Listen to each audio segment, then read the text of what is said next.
La communication, mais aussi la performance. Une nette forte, donc en guidance forte. Mieux encore, mais c'est un logiciel. Et je suis une militante qui a été... Bonjour Sylvie Fromentel. Bonjour Claude. Vous êtes vice-président de la FCPE. Oui, tout à fait. Et vous venez de participer à la rencontre de concertation organisée par l'ANAE sur les passerelles numériques entre l'école et les parents. Alors, selon vous, est-ce que le numérique peut faciliter l'ouverture de l'école aux parents ? Alors, la question de l'ouverture de l'école aux parents, c'est une question qui se pose depuis très longtemps. Que l'école, pour beaucoup de parents, ça ressemble à une forteresse et que le numérique permet d'avoir des relations différentes avec les établissements, avec les enseignants, avec voilà, et que voilà, le numérique permet d'envoyer un mail, permet que voilà, le proviseur envoie un mail et que nous on puisse y répondre à 22h, 23h, alors que s'il appelle et qu'on ne peut pas répondre, on ne peut pas faire la même chose. Il y a une grande liberté qui peut se mettre en place par le numérique, une grande liberté, mais qui n'est pas suffisante, c'est-à-dire que faut pas partir se dire que voilà, le numérique c'est ce qui va régler toutes les questions des relations avec les parents. Et il faut faire extrêmement attention que ça ne devienne pas le remède miraculeux, parce que les gens ont aussi besoin d'avoir des relations humaines, d'avoir un accompagnement humain, et que voilà, les deux choses sont complètement complémentaires. Et c'est d'autant plus important pour les familles qui sont éloignées d'école. Je pense que sur ces questions du numérique, c'est un thème important, parce qu'il y a des gens qui ne sont pas équipés, les écoles sont mal équipées parce qu'ils sont dans des quartiers ou des villes, que ce soit dans le milieu urbain et rural, parce que les difficultés sont aussi importantes dans le milieu rural. C'est que vraiment, voilà, il y ait des choses qui se fassent, enfin, vraiment qu'il y ait un travail qui se fasse, qui se mette en place entre les parents et les établissements scolaires par l'intermédiaire du numérique. Mais c'est complètement... Enfin, c'est pas suffisant, parce que voilà, la relation humaine reste primordiale, et c'est ce qu'il faut. Voilà, ça peut casser des barrières, sûrement, des barrières qui peuvent être plus ou moins symboliques, parce que voilà, quand on va à l'école, quand on va au collège, on passe une porte. Pour certains parents, c'est quelque chose de douloureux. Et que peut-être par l'intermédiaire d'un blog ou d'un tweet class ou d'autres... Un espace numérique de travail.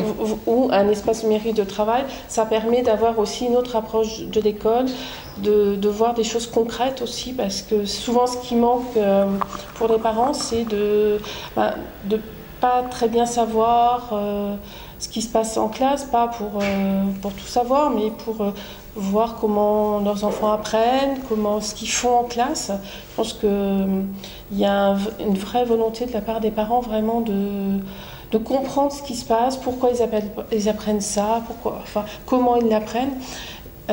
Et puis aussi, je pense que le numérique va aussi changer pour les enseignants de la pédagogie. Alors vous allez me dire, ça ne concerne pas les parents, sauf que si on change de pédagogie, on va changer aussi les relations entre enseignants et les jeunes, mais aussi ça va changer aussi les rapports aussi avec les parents. Je pense que voilà, il y a moins ce système pyramidal où il y a quelqu'un qui sait, et puis voilà, tout le monde reçoit entre guillemets la bonne parole. Là, du coup, il y a des choses participatives qui peuvent se mettre en place. Et puis, je pense aussi par le numérique aussi, on peut valoriser certains parents ou certains membres de la famille. Enfin, il y a un travail à l'intérieur. Enfin, je pense que ça peut être vraiment quelque chose qui peut valoriser les gens.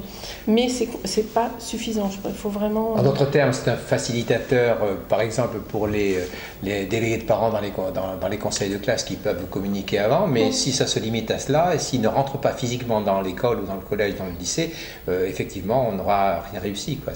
ce que vous voulez dire.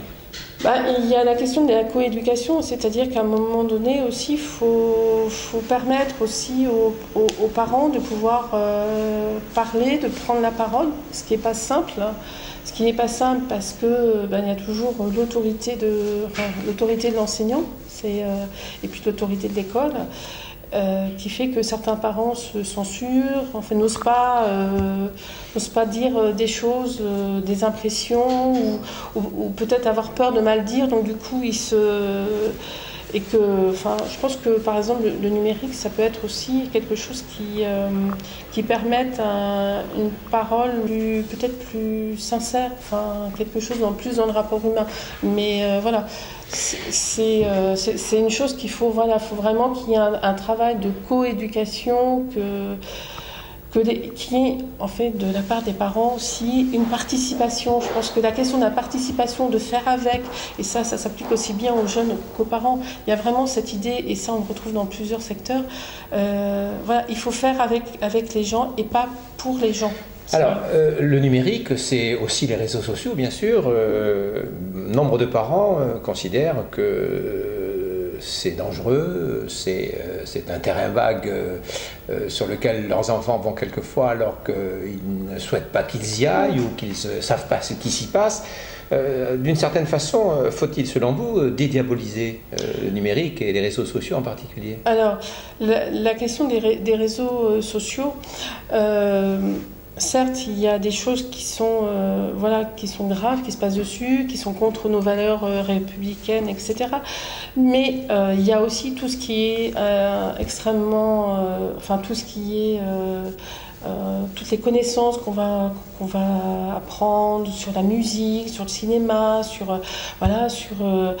ça permet de connaître des gens qui sont aux quatre coins du monde et même aux quatre coins de sa ville. Et donc du coup, quand on se rencontre, ça fait aussi des vraies rencontres humaines. Il y a ça. Je pense qu'il faut mettre en avant des aspects positifs du numérique, et il faut aussi informer sur les dangers. Mais et je pense que ça, il faut le faire pour toute la société, donc aussi pour les parents. Ce qui veut dire qu'il faut le faire à l'école alors, si c'est pour toute la société. Alors, il faut le faire pour toute la société, pour les gens qui sont à l'école, mais les parents ne sont plus à l'école. Tout à fait. Il faut aussi le faire pour les parents qui ne l'ont pas appris à l'école. Et une des possibilités, c'est l'usage, par exemple, des ordinateurs qui sont dans les établissements scolaires, qui pourraient être utilisés pour former les parents sur les réseaux sociaux, sur créer une boîte mail, l'école des parents à l'école. En fait, c'est l'école de toute la communauté éducative. Je pense que de toute façon, il faut se mettre. Je pense les parents ne peuvent pas tout seuls, les enseignants ne peuvent pas tout seuls, les élèves ne peuvent pas tout seuls. Mais ensemble. Et il y a aussi toutes les associations qui sont complémentaires. Je pense aux associations d'éducation populaire qui ont aussi un rôle important à jouer dans ce cadre-là, et que tous ces gens-là doivent vraiment travailler ensemble pour que justement il y ait une vraie formation sur les questions des réseaux sociaux, et puis une éducation aux médias, avoir le sens critique par rapport aux images, comment on peut lutter contre les rumeurs qui circulent sur Internet, où aussi bien des adultes que des jeunes peuvent se faire avoir. Il y a vraiment un travail de toute la société. L'école, le lieu de la formation tout au long de la vie, pour tous. Oui, ça peut être aussi ça. Puis je pense qu'il y a plein de choses intergénérationnelles aussi qui peuvent se faire. C'est-à-dire que des jeunes collégiens peuvent aussi monter. Il peut y avoir des projets autour de l'apprentissage du numérique pour des personnes âgées. Il y a vraiment tout un travail aussi à faire intergénérationnel qui est extrêmement important. Et là, il faut vraiment que tous les services publics, qu'ils soient éducation nationale, culture, scientifique, même le sport, je pense que il y a aussi une culture du numérique qui doit aussi passer par tous ces réseaux, ces domaines, tout à fait. Merci beaucoup Sylvie Fourmentel. Merci beaucoup, et puis à très bientôt.